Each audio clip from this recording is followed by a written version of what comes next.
everyone, and welcome again. It's me, Mrs. Adelaide, and I'm so excited because it's GCSE revision time again. Before I go right into revising the actual sciences and some maths papers, before I start looking at them and revising them, I just thought I'll give you these tips.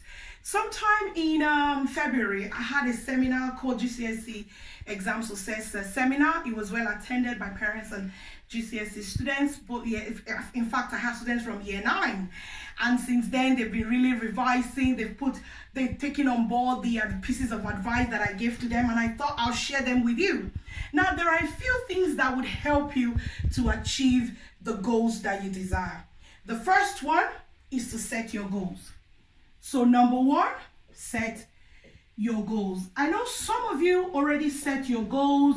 You already know exactly what you want to see on your result paper when you collect it on the 22nd of August this year. Yes, that's when your results will be published. But if you haven't done so, set your goals. In setting your goals, try and look beyond your GCSE results actually. What I mean by that is, ask yourself this question. If I achieve my GCSE result, how would that make me feel? How would that help my life? For some of you, that would enable you go into your A-levels, that would enable you go onto your apprenticeship course, or just get into whatever you want to do with your GCSEs. And then when you're setting your goals, do what I call a vision board. I don't know how many of you know how the vision board works, but it's really simple. What the vision board is, you just put photos and pictures or things that you can use to represent what you really like, things that you'd like to achieve in about 5 years, 10 years, but you have this hurdle of your GCSE to scale so that you can get to achieve or attain all of those things. So you can create a vision board using your goals. All right, now when you've set your goals, the next thing you want to do is to actually include on your vision board or on another sheet of paper, write down your GCSE grades. By that, I mean the grades that you want to actually achieve on each of your subject. I do this with all the students I work with at Mind the Gap. They create their vision board and they write down the grades they want to achieve. I've been doing it for years and it always works. I'm not talking about the grade they said you're going to get, but the one you desire to achieve on your GCSE paper. So list all of them subject by subject. And then I want to put here timetable. What do I mean by timetable?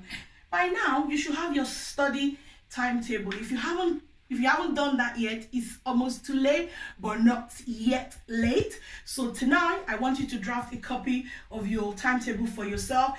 Include the time that you're going to be resting or watching your favorite programs, although you shouldn't be doing a lot of TV right now, but because at the weekends or maybe once in a week you want to just quickly watch something for about half an hour or an hour, you can just include that on your timetable and ensure you give enough time for rest and just relaxation, but obviously give plenty of time to yourself to do your revision and cover all the subjects.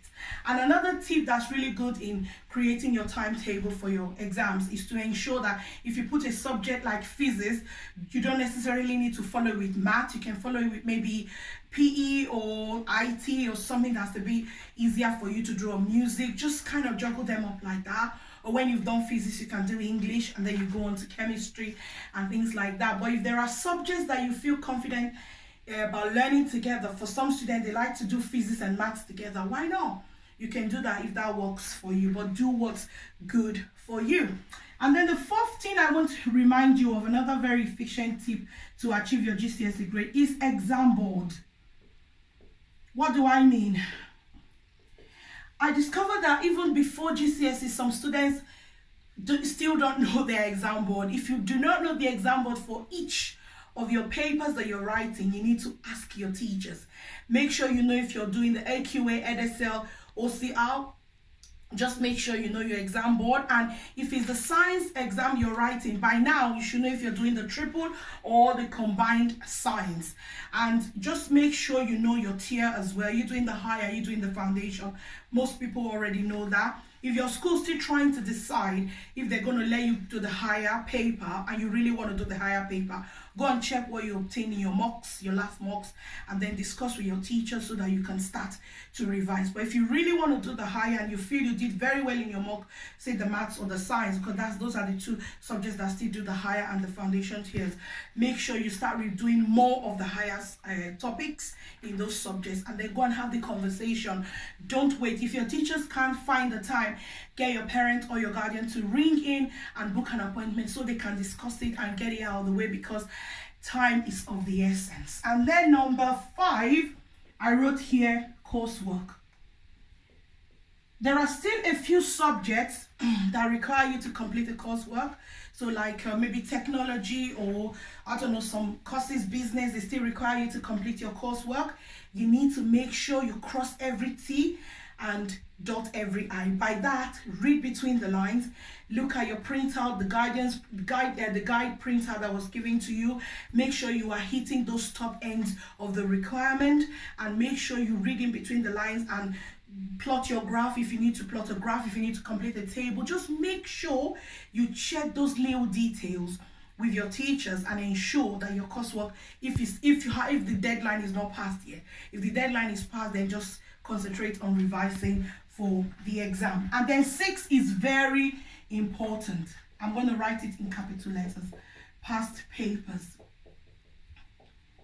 Now, if your exam board is AQA, you want to print out the AQA past papers and use them for revising. Some students don't do past papers and they go into the exam. You know, it's like taking a driving test in the UK. I found for me, when I was going to take my driving test, because I'd done a lot of past test papers and watched videos and all of that, I passed it the first time. Yeah, I didn't have to repeat it. So, you know what, for you to get into the vibe of the exam, to see the pattern, how the questions are asked, so that you can know what the examiners require, you need past papers. My personal recommendation, you need to do 10. Yes, 10. I know it's a lot. 10. You have to do 10 past papers. If you don't have enough from your exam board, especially like maths, English, and science, you can just pick past papers from other exam boards, because the new Gcse's, you don't have that many past papers.